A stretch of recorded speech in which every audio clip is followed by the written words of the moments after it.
Yan guys, ito sa mga isa sa mga importanteng pyesa sa ating mga motor, lalo sa mga click. Ayan, kung nakikita nyo, iba yung handle switch ko.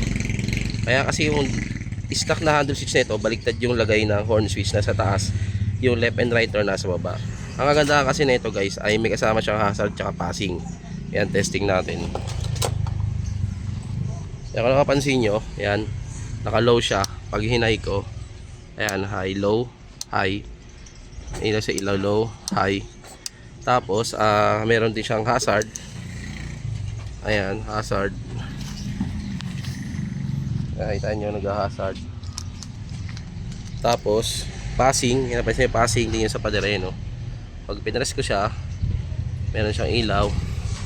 Siyempre, papaganahin natin yung left turn, right turn pala.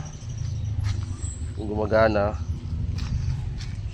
patay, left turn, gumagana, yan, patay, press mo ng gitna, syempre busina.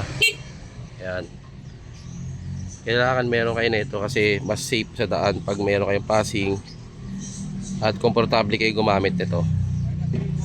So yan, sa mga gusto mag-avail, meron, bibigyan na lang yung link sa comment section.